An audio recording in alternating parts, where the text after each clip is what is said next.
just ready to go. And so this morning I have the absolute privilege of introducing Paul Kirtley. Now, Paul Kirtley is, as you all know already, is from the UK, where he runs Frontier Bushcraft. He trained with Ray Mears and Lars Felt. But more importantly, I think, of anything, and this is why this conference is so important, he has managed to really synthesize a lot of the stuff that we do and work both in North America and in continental Europe and the UK. And he's put 3 areas of training together, and that's what all this conference is about. And so I won't spend a lot of time introducing him other than that, and to say that I am thrilled that we have him here, and I'm thrilled that he's willing to share some of that synergy with us. Paul Kirtley.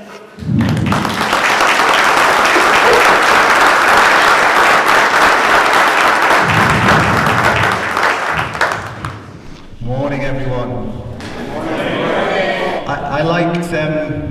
I like Bruce's positive spin there about everyone's brains filling up by 10 o'clock in the morning, so I've got the opportunity to actually get something in there before your brain's too full. Before I was thinking I was just a warm-up act for Lisa Fenton's keynote, but yeah, absolutely thrilled to be here, and I've just got to say thank you to everyone who had any part in making this thing happen, to Chris and David and everyone else that's put this together, and I'm kind of honoured, I'm honoured to be here amongst such illustrious people. You know, all the people you've seen on the stage so far, the fact that I'm up here too at this event is kind of a bit scary, to be honest, but I'll do my best not to be too nervous. I don't get nervous that much public speaking these days, but like Les said yesterday morning, in the front of this crowd, I'm nervous. So anyway, I've got lots of slides, so you can not focus on me, you can focus on the slides instead. So Bruce did a good job of introducing me. I've been involved in teaching bushcraft professionally since 2003 was when I first started really getting involved in teaching. But this isn't about teaching, what I'm going to share with you this morning. I'm not necessarily trying to teach you anything. There's probably people in this audience that know more about some of this stuff than I do. I'm just relating some of my experience, and hopefully some of that is useful to you as well, and hopefully some of it also ties together with the other main themes of this great symposium. So, the title of my talk is Lessons from Applying the North American Winter Camping Style in the Scandinavian Boreal Forest. And I can imagine when that title arrived in front of the board and they're like, a Brit guy in Scandinavia doing North American stuff, how much more global can you get than that? That's great, yeah. We'll definitely have that at the Global Bushcraft Symposium. So I'm glad to be here to be talking about this. I'm also doing a keynote tomorrow, by the way, just in case you're not aware of that. So, skills in context, that is what we're here to talk about, skills in context. So I will give you a bit of context, gives you a bit of context in terms of where this story goes, but also in terms of my context and where I came from and why this was kind of part of my outdoor journey, as it were. So, don't know if you can see that, it's a scan of an old print photograph, but that's me sat in a lean-to shelter in 2003 on a course in the north of Sweden that was run by Woodlaw, which is Ray Mears' company, but the main instructor on that was Lars Falt, who sat in the audience here, so that makes me more nervous still.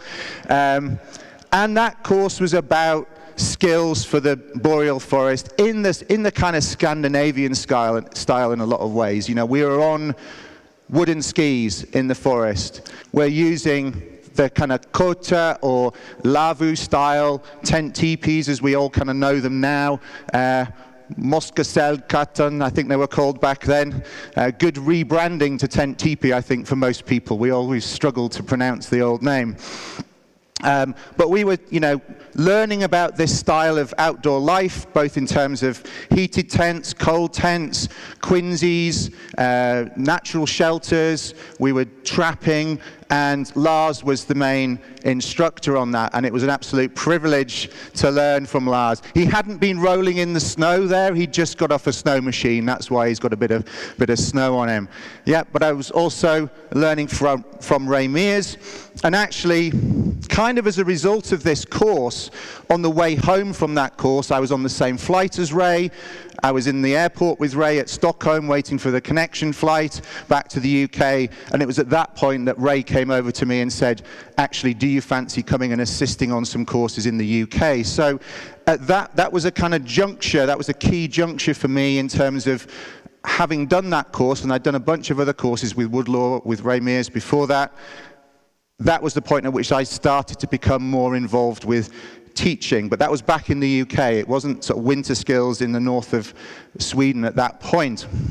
But then I did go back, and we were based out of this lovely wilderness camp up above the Arctic Circle in northern Sweden. That's where we worked out of, and I worked with Lars and with Ray for quite a few years every winter working on those courses, and I felt very much out of my depth to start off with, but as we started to do it repeatedly, I got to know and love that place. And so I was learning from Lars, I was learning from Ray, I was learning from the experiences of the students, I was also learning from this lady who's a Sami lady, Brit Marie. Some of you might remember her from one of Ray Mears' programs when he highlighted a lot of the traditional skills in Sweden. Her handicrafts were fantastic, very knowledgeable about tanning in the traditional Sami way, and I also learned a lot from her, both in terms of what she shared on the courses, but also sitting up late at night, drinking coffee, and listening to her stories. So it was a really enriching experience, that whole process, both in terms of what we were doing on the course officially, and also what I was learning from the people kind of off the books, as it were, as well. And again, we were teaching the students all of these skills and helping them learn these skills, and I was also developing skills and practicing them while I was there, and it was a really, really great experience every time we were up there. During that period of time, in the 2000s, I was also learning more of a skill that's kind of a lot of people do in Norway, and that's going up into the hills and ski touring in the Norwegian Trekking Association's huts. And I did some ski courses there, and then I would, I was doing my own trips as well. And so I was getting cold weather experience, but it wasn't in the forest. It was up in the mountains in Norway, doing ski tours. They have these fantastic huts up in the mountains.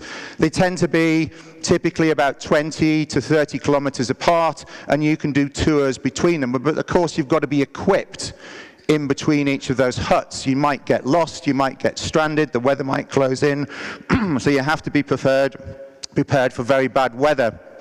And that's the kind of kit, and it's all backpack based. So I was doing that as well, doing ski tours and having those experiences as well, which was also formative in terms of my cold weather experience. Hardangervidda looks lovely on a day like that. It's brutal, it's lethal on days when the weather is much worse than that. The conditions up there can be pretty brutal. But once you get there, there's woodshed, you can get fires going. There's an opportunity to practice your feather sticks and leave some for people behind as well. So even though there's no trees up there, there's still a bit of opportunity to practice your woodcraft skills while you're in those places. And just to give you some insight, once you get the place warm, you can dry all your gear. So it's a good way to travel in that place. This is another trip in Norway, more in the forest, but I was doing all of that as well, and it's birch and it's spruce and there are moose there, same as in Sweden, so there's a kind of contiguity of the environment, and I'll come back to that, that's important. So I was working with Lars, also Dan Hume, who was going to be here, who isn't here, unfortunately. You might know his Fire book. He's been on my podcast. He was working with us at that point, and also James Bath, who still works with me to this day. So it was a great experience working with really solid, skilled, and keen people up there in the north, and it's a fantastic environment. And I really developed a real love for the boreal forest of that part of the world while I was working there. So, in 2010, I left working with Woodlaw and went off to do my own thing. I wasn't quite sure what that was going to be at first, but I had a friend called Ian, and this is Ian. And I'd met Ian on a Woodlaw course, on an axe course, quite a few years before this photograph was taken. And one of the things that Ian said about his motivation to be on that axe course was I want to go to the Northern Forest. I want the skills to go to the Northern Forest and camp in the Northern Forest and travel in the Northern Forest, and doing this axe course is the first part of my journey. He then subsequently came to do the Arctic course with Lars and continued to develop his skills, and we remained friends. And he had this drive to go up to the north, and I loved the north as well. So when I left Woodlaw, he was sort of ruminating a trip with another guy who'd been on the Arctic courses, and he said, do you want to come along? And I actually think he wanted me to come along because he knew I'd got some experience up in that environment, certainly more than he had at that point. In terms of winter camping in the Boreal, you might think, well, why don't you do it in England? Why don't you do it in Scotland? We do have some vestiges of forest, the sort of western end of that Scots pine forest that goes all the way across northern Eurasia. And so the Scots pine, Pinus sylvestris, Betula pendula, silver birch, they're the same species as you get in northern Sweden. So the environment is kind of similar in terms of the ecology, but we don't get those cold winters that you get further north. And I was having a discussion with some people at dinner yesterday about similarities and differences with North America. And one of the things is the continental climate in North America means that you get boreal forest and cold conditions much further south in terms of a much lower latitude than we do in Western Eurasia. You've got to go further north. So you've got to go into the Arctic Circle pretty much to get the same conditions that you might get at sort of 55 degrees latitude, north latitude here. So Scotland doesn't really work. This is Glencoe. You might have heard of Glencoe, quite a famous part of Scotland. There's plenty of snow in the mountains, often in the winter, but lower down in the glen there's no snow. You can have some adventures up there, and mark my words, it's a serious environment, but it's not the boreal forest. This is the back end of Ben Nevis. All these photos are mine, by the way. These are not stock photos. That's the back end of Ben Nevis, Glen Nevis down the bottom. But you can see there's a snow line there. There's no trees. So we do get some winter conditions, but it isn't those full winter conditions that you might expect. Certainly not the winter conditions that you get here and the cold temperatures that you get here. Things don't tend to freeze. This is one of the river crossings up at the top of Glen Nevis, which is always quite fun when it's just about sort of freezing underneath. If you fall off that, you're having a bad day out, trust me, in that water that's just above freezing. So anyway, we needed to go to the boreal forest if we wanted to do some traditional winter camping and some proper boreal forest travel. And so, what is it like? Some of you might have been to Sweden. Some of you are from Sweden, and so I don't need to tell you, but some of you may not have been to Sweden or really know what it's like. This is what it's like. It is spruce and pine and birch, and it is cold, and it's beautiful, and there's lots of snow potentially. And there are lakes and there are swamps, which are all frozen in the winter typically, and there are rivers and there are low hills. It's not as craggy like the Rockies or anywhere like that. It's kind of low rolling hills typically. And you've got this lovely patchwork of forest and lake and skog, bog and marsh, and it's a lovely environment, and it's a nicer environment to be in the winter. Frankly, there's no mosquitoes. You can get around on the frozen water, and it's a brilliant environment to travel around. It is really nice, as I say, spruce and birch, some aspen, some pine, similar species to what you have here. Same genus often, but just slightly different. And it also gets reasonably cold. Certainly gets colder than that, but that's a very typical temperature. Certainly overnight in the winter, you'd very much expect those kind of temperatures up there. So definitely a sort of place that we could go and apply winter skills in full winter forest conditions. And you've got reindeer up there as well, which are very similar to the caribou that you get over in North America. So it's a very similar environment. You've got beard lichens on the trees. We can argue about what species they are, but it's, as the botanists do, as the experts do, oh, it's Alectoria. No, it's not. Anyway, it doesn't matter. We know we can set fire to them and do other things with them, and that's fine. Yeah. As bushcrafters, we don't really care. So that was an environment that we could go to and we could travel in, and that's what we wanted to do. So we didn't just get on a plane and go, we needed to do some homework. And so we did what is being espoused at this conference is pay homage to the people that have gone before you. Learn from other people's experiences. So we read Conover's books, we read Stephenson, we read Rustrum, we read as much as we could on traditional travel and Arctic skills, and also stories. Andre Bourbeau yesterday morning talked about how do you learn from other people's experiences? How do you get that knowledge and reading stories about how people made decisions, whether they're true stories or fictitious stories based on the realities of those environments. So, whether it's a story about, the TB in Nome and, the dogs having to get there with the vaccinations, all those sort of stories, Jack London stuff, how to build a fire. We were reading all of that stuff and trying to immerse ourselves in everything we needed to. And of course, we were familiar with Lars's books already, we were familiar with Moore's books already, and pamphlets and what have you. So that kind of goes without saying that it was already being built on top of that knowledge.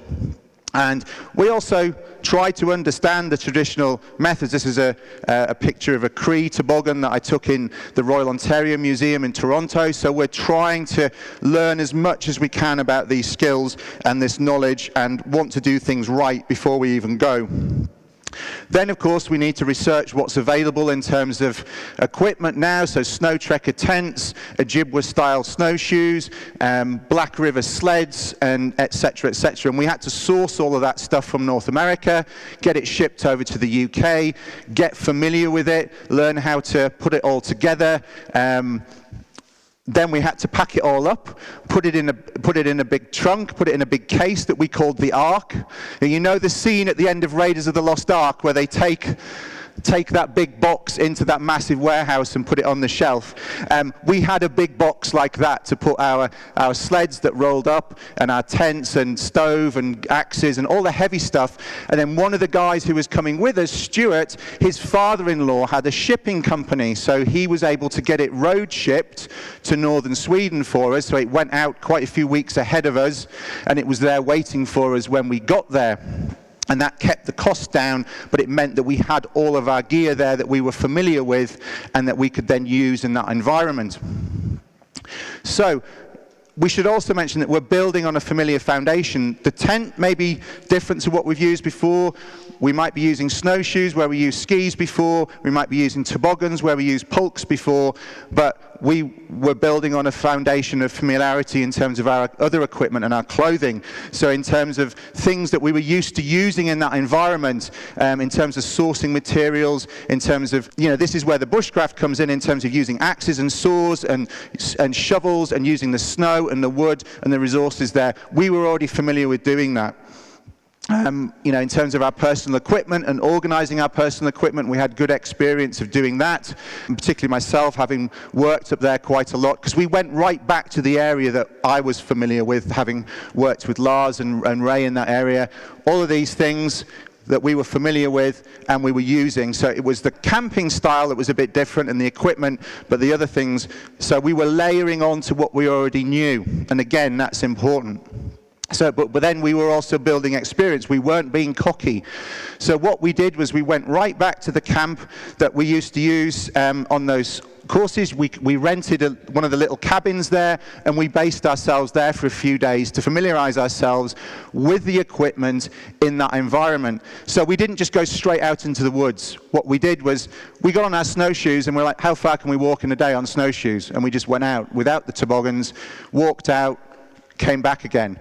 And we walked out on a trail, came back again. Then we walked out into the woods where there's no trails and came back again. And how far can we go without it? So we had some sense of what we could do. And then we went out with the toboggans. How far can we go? And then we came back again. We set the tent up in the snow near to camp, made sure that everything was there. We hadn't left anything behind at home. We've all done that. Where the hell are the pegs? Where's the fly sheet? So we made sure we had everything. We made sure we could make it work in the cold before we had to rely on it. And then we knew we were ready to go off and do a little trip, which we did. So we then set off up the river, and we had some interesting experiences. You know, we were familiar with the environment to an extent, but then because we're traveling in places we hadn't been before, we start to come across things that maybe we hadn't seen before, so we're avoiding open water on the river. We did get into some overflow at one point, so where you've got snow on the surface and you've got unfrozen water underneath. On snowshoes, that isn't much fun, I can tell you. And it was quite cold that day. It was certainly in the 20s below, and as soon as that water's exposed, it starts to freeze, and then you've got to chip it off everything. And so we were having these experiences, and you don't need to be in that overflow very far before it starts becoming a problem. The snowshoes start weighing about 20 kilos, and you have to sort of chip all of that stuff off and get it off the bottom of the toboggan. Anyway, so we had some experiences, but we were fine. You know, Andre's talk yesterday morning, you're just aware that, okay, well, this isn't going perfectly, so let's just rein things back in. Let's camp early. Let's set up before we were planning to. We've sorted this out. We're fine, but now we're going to set up. And then we were getting into a routine of setting up. So there's Ian, there's Stuart, there's another guy with us called Mike. There's 4 of us, all of whom had done that Arctic course, and of course I'd worked up there quite a lot as well. So we're getting into this routine, and it's a beautiful environment. I mean, that's why we wanted to go there. It wasn't machismo. It wasn't like, let's go and do some hardcore cold weather stuff. It was just like, we want to go to this place. It's beautiful. We want to travel. And just as a side note, for me, my motivation with bushcraft skills, survival skills, it was always to enable and to make more safe journeys that I wanted to make. That was my original motivation for learning these skills. I didn't just want to sit in camp and do things. Of course, you need to do that and practice skills, but I also wanted to apply things on journeys and interact with the environments that I was journeying through, not going through in a bubble of modern equipment where you've got no interaction with the environment whatsoever. And we wanted to go to these places and experience them in the fullest ways possible. And so we did this little journey, a number of days. We did this big loop around from where we started, crossing lakes, walking up rivers, camping in different spots on the edges of swamps, on the edges of rivers, and up generally not at the coldest points, processing firewood. And we were getting more and more efficient in terms of setting up, in terms of making sure everything was sorted before the end of the day. Because, of course, we're at quite a high latitude there. You know, the days are short in the winter. So we had to be efficient, and we were starting to get into good routines in the tent, and we were really enjoying being there. We started to ease into being in that environment and traveling in that mode. We were trying out different types of footwear in that context and seeing what we liked, seeing what we found comfortable, seeing what worked in different circumstances, and we were really just starting to enjoy being there. So that was kind of our first trip. We were there maybe 10, 12 days in total, had our little kind of data gathering bit at the beginning, and then we did our sort of week-long little trip, and then we went back home, and then we said, we want to do this again.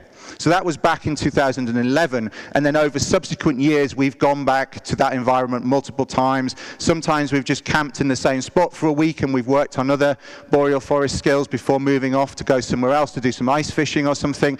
Other times we've done continuous trips, and we've got a lot more data. And my degree is in mathematics, Ian's degree is in computer science. We're kind of quite logical, quite data-driven people. And so we have this little saying of, we need to get more data, we need to get more information. And it was quite interesting what Andre was saying last night about people being academic about what they do, writing things down. How far did we go? What were the conditions? What were the temperatures? How did we feel? What were we eating? We were recording all of this stuff.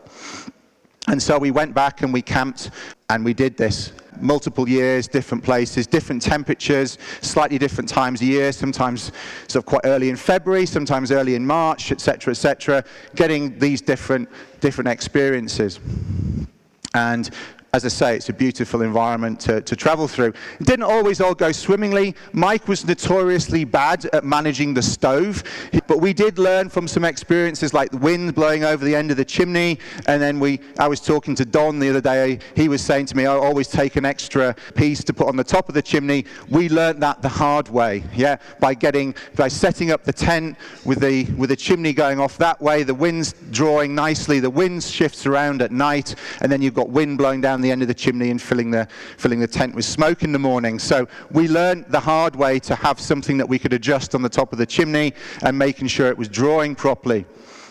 But we were getting pretty good at setting things up. We're also learning, we'd read about things like this, and sometimes people had talked about things like this, but learning from experience. Yeah, there's nothing that beats experience. So seeing things like this, where we'd lit the stove at the end of the day, the smoke had gone up, but then it's getting pushed down. So there's a cold layer of air pushing down. And sure enough, not long after we saw this, the temperature dropped dramatically. So we're really tuning into that environment. So it wasn't all just about learning about the camping style, it was also learning about the environment, because the camping style allowed us to be in the environment. And that's another important point that I want to try and get across in this presentation.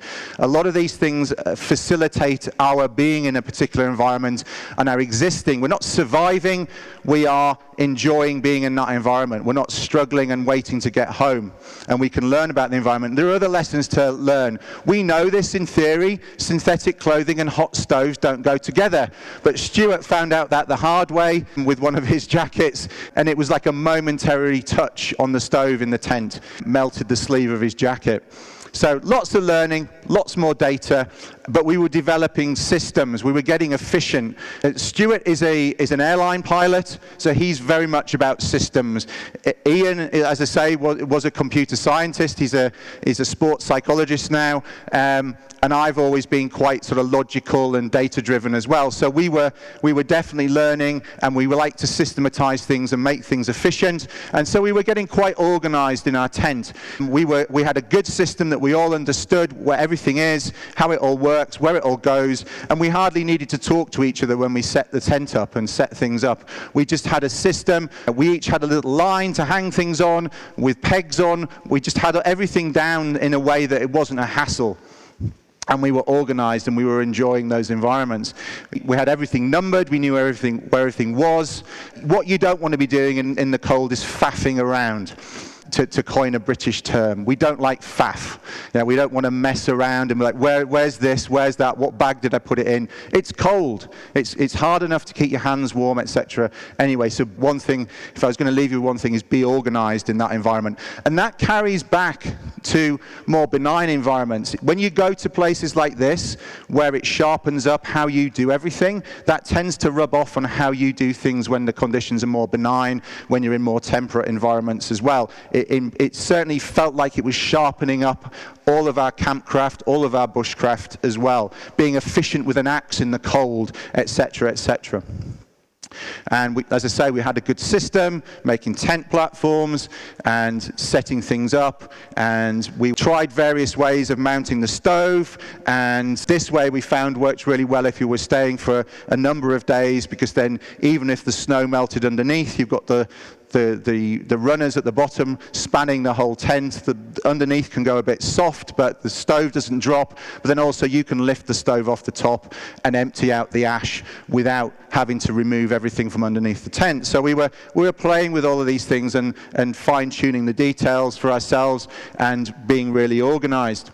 And it was sweet. After a number of these trips, I actually felt like I was going on holiday when I did these trips. When we got the tent set up for the first time, we got the stove on, the temperature came up, and you could sit there and it was nice and warm. It was peaceful outside. You could just go, now I'm at peace. And we loved doing these trips. We were organized with where we collected our water and where we peed and where we threw wastewater away and all of these things, and we had really good systems. So as I say, I'm emphasizing the point, but we were developing good systems and being organized and brushing snow off before you go into the hot environment, all of those things. So we're learning from other people's experiences, picking tips up. As I say, we'd read the Conovers, we'd read Calvin Rustrum, we'd looked at lots and lots of resources, and we were putting those into play and also integrating those into our own systems over numbers of trips. This wasn't just one trip, this is 4, 5, 6 trips in that we're doing all of this stuff. We also, it's a horrible photograph, but we weren't quite happy with some of our clothing for this style of travel.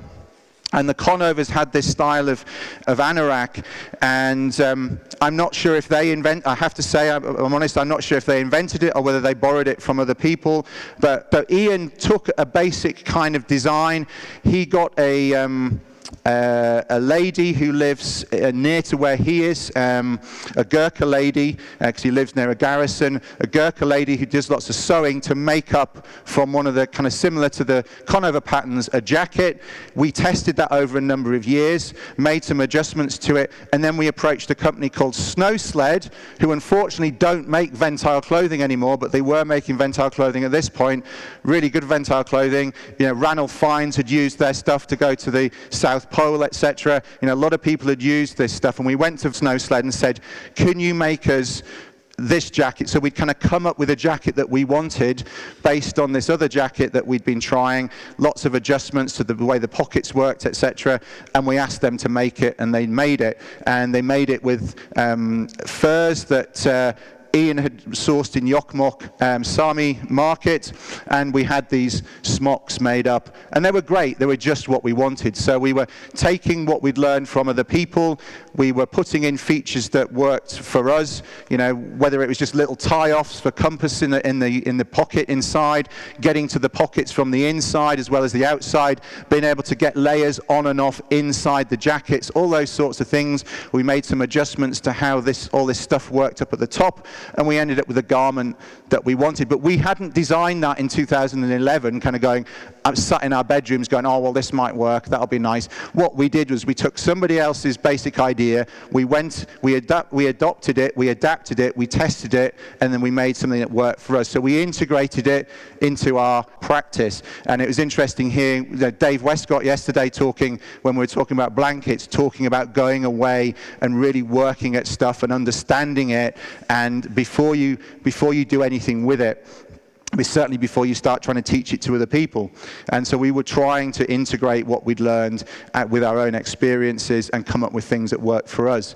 But you know, we're talking about gear and systems and etc. The Boreal Forest is a magic place. Yeah, it's an absolutely fantastic place. This is why we wanted to do these trips, and this is why we continue to do these trips. You know, being in that environment, that just looks stunning, doesn't it? I mean, the tent in that environment, it has a romance to it, but it is beautiful. It's aesthetically pleasing seeing that in that environment. And indeed, Snow Trekker have used some of my photos on their website in the past.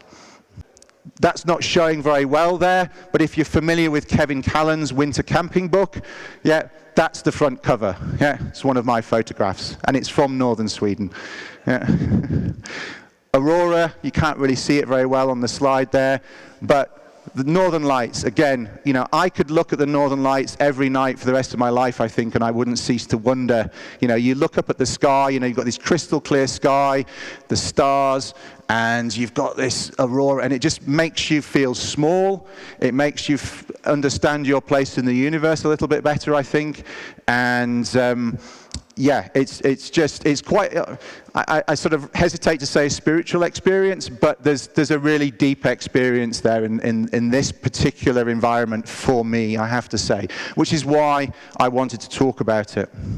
You know, those of you that are familiar with my blog might be familiar with part of that image. Again, it was just like being in a cathedral, looking up through the trees and this vast arch of aurora above us on that one occasion. Just stunning. You know, worth the effort of all of what we did to get there just for that one experience of standing there, looking up through the spruce and the pine and being eerily quiet and just seeing this eerie green above Just absolutely stunning. Going to that environment also allowed us to practice other skills and work on other skills. And not only were we enjoying going through that environment, applying the winter camping skills, there's something really satisfying about doing things well as well. And in that environment, you have to do all the basic things well. But then it was also a platform that enabled us to practice other skills and develop other skill sets as well, like, you know, traditional long log fires and whatnot up there as well. So, a Brit in the Boreal with a North American tent and snowshoes. Isn't that skills out of context? It's like, what the hell is this guy doing? He'll be trying to build an igloo in the jungle next. What's going on? What the hell? So it's a valid question. Some of you were probably thinking it already. So maybe a bit more context then. Okay. So the boreal forest is the dark green bit on there, and I'm sorry, I don't know if Les Stroud is in the audience at the moment, but you know, he was sort of taking ownership of the boreal last night. It's like, yeah, we're Canadian, we've got the boreal. Well, unfortunately, there's a lot more of it.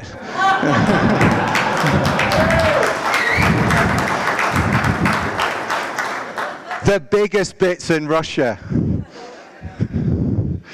But it goes right around to circumpolar forest. It goes right around the pole. And it's not exactly the same all the way around. There is variation.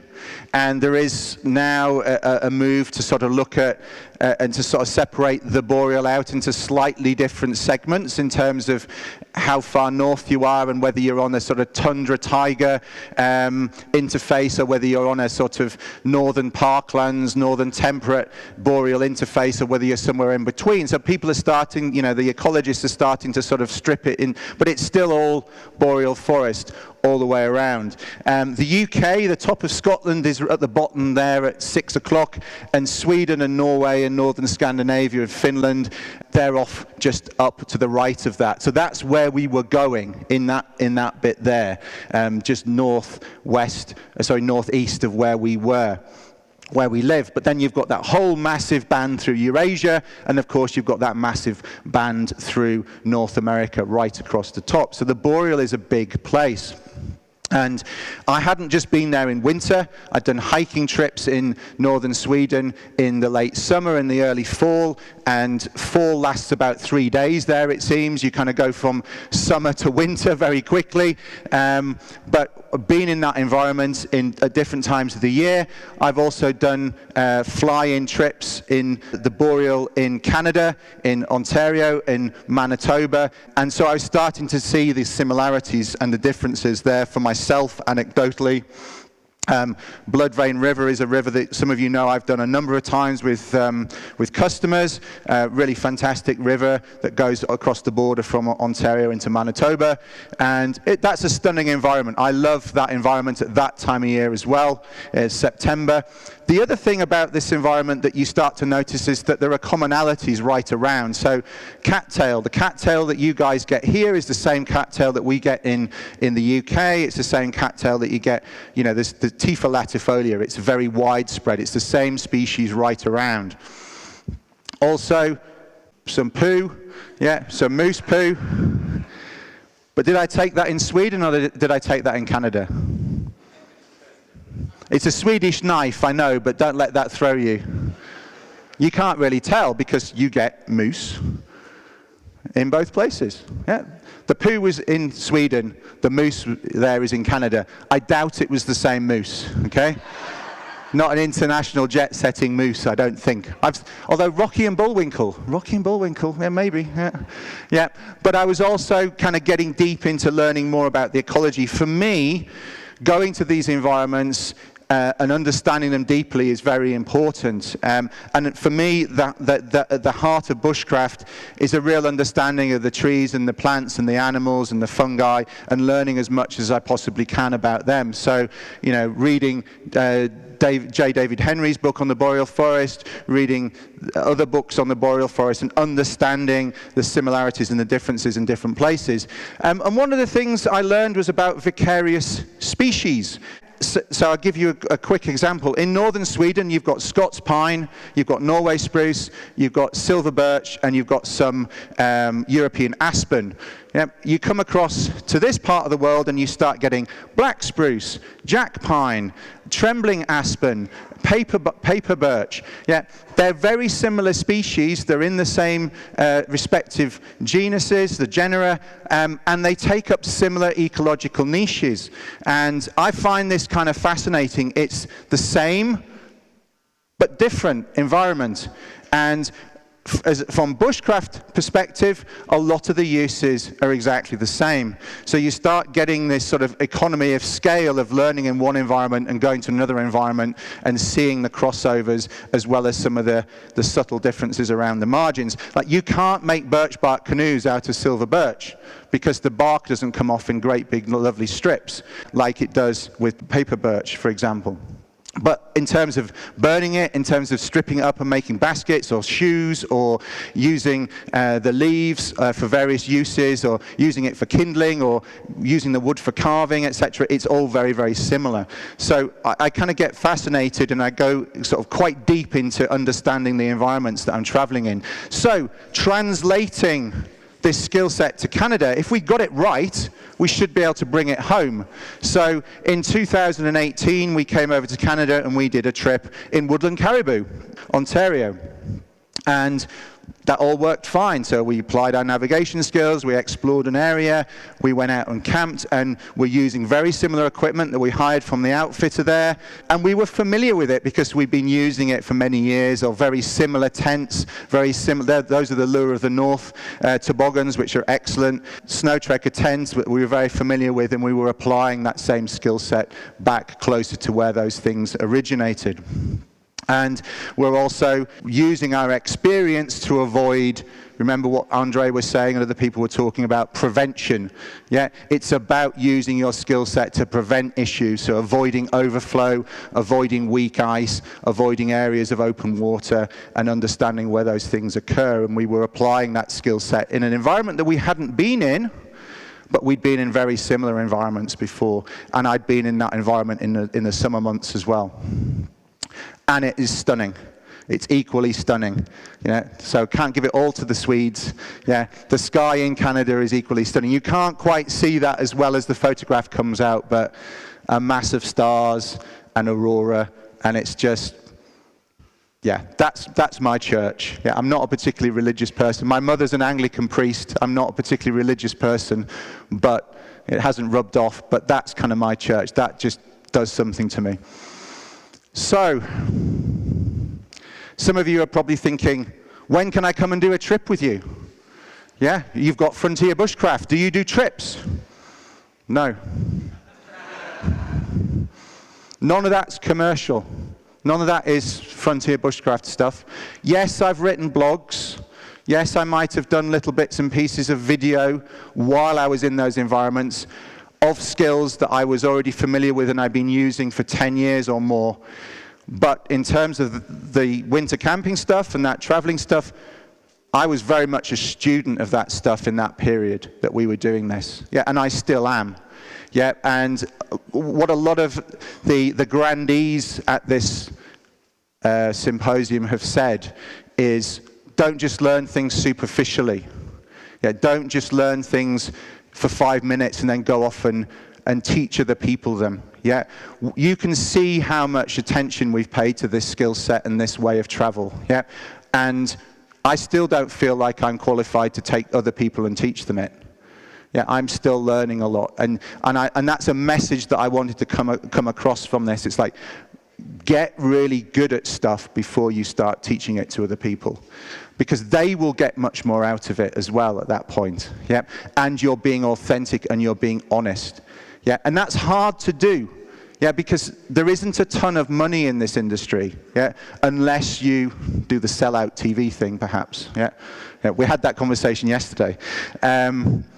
But there isn't a ton of outdoor education in general. If you're a canoe instructor, if you're a climbing instructor, if you are a bushcraft instructor, if you're a primitive skills instructor, nobody makes a ton of money out of this stuff. So there's always this there's always this imperative at the back of your mind perhaps to try and convert things into something that you could make into a commercial trip.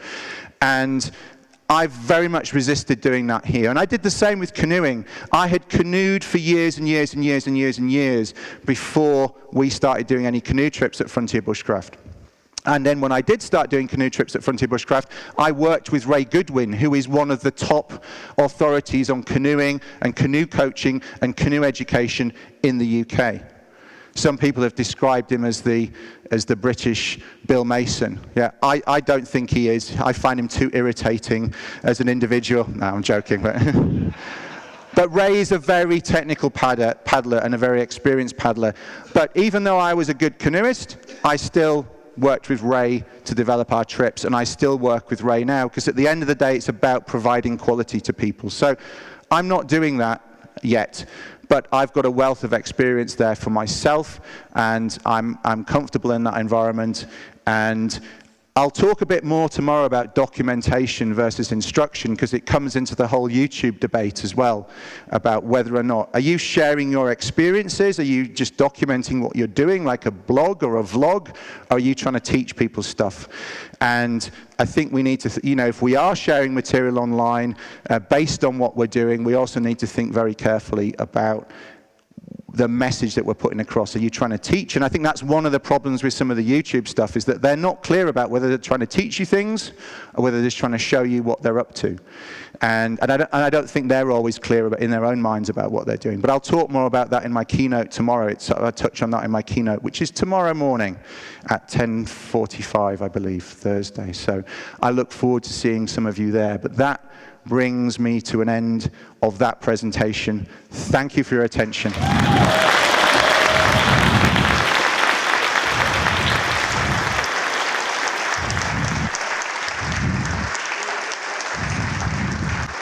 Can do. Yeah. Bruce has suggested I take questions. I don't know if anybody's got questions. There's a mic there.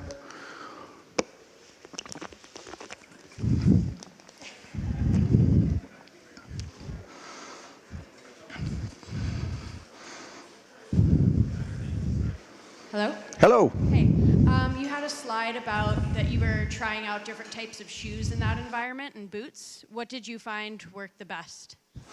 Well, we found the mucklucks the most comfortable. Yeah, and they work great if you're in kind of dry, powdery snow, but we had some problems with them, like the Steiger mucklucks, we had some problems with them when the snow was wet.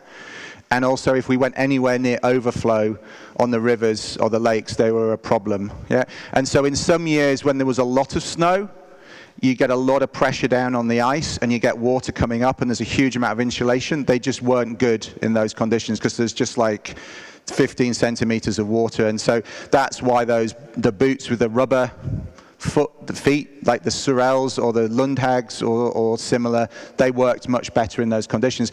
For comfort, generally, we like the mucklucks best, but practicality sometimes we had to kind of revert to the rubber boots. So, yeah.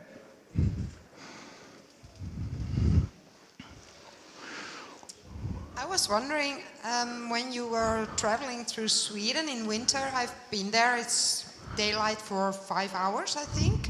So how long did you travel and how much time did it take to set up camp every day, or didn't you do that every day?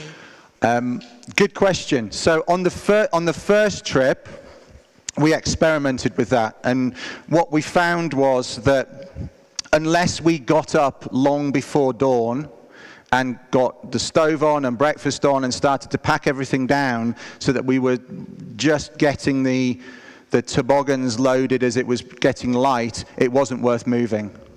Yeah, because by the time, if we were packing everything down in daylight and then moving, we only had like 2 hours to move, and then we had to start setting up again.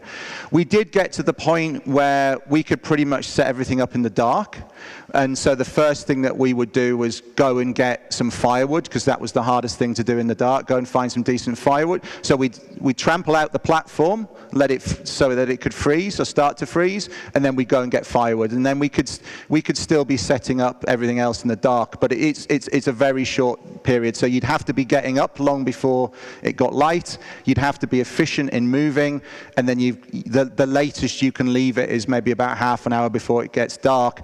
But then you have to be already familiar with how everything, you can't be sort of going, how does this tent work? Where's this gear? We were already quite slick at that point. So what we found was, in terms of a nice trip, we would move.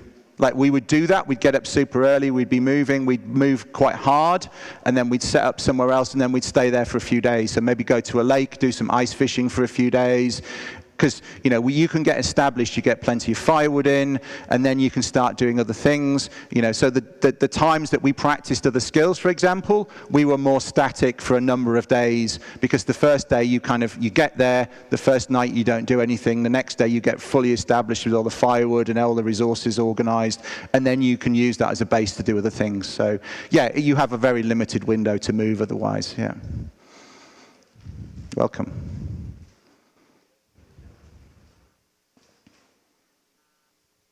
One here. In Sweden, and you said ice fishing. You say ice fishing.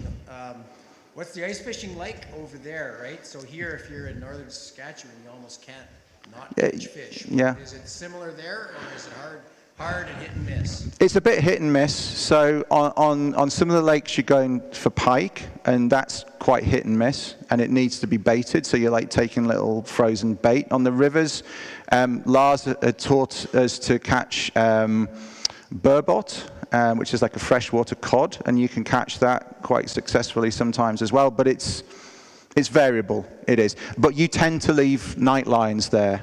So you're not sort of, you can pimple, you can jig, but what we tended to do was you use your auger, drill a hole in the ice, you set a line at the height for the fish that you're trying to catch, and then you put spruce boughs in. All of this I learned from Lars. Spruce boughs in, and then you're putting snow over the top to stop the hole freezing. You put a stick in it to mark it. You put a number over like an area, like along a line, and then you go off and do something else for a day, and then you come back and check the lines.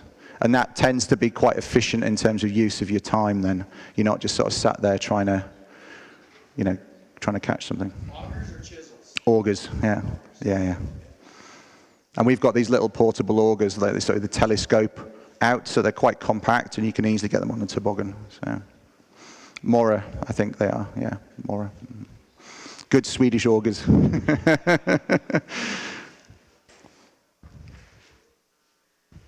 That looks like it. Thank you very much. Cheers. Appreciate it.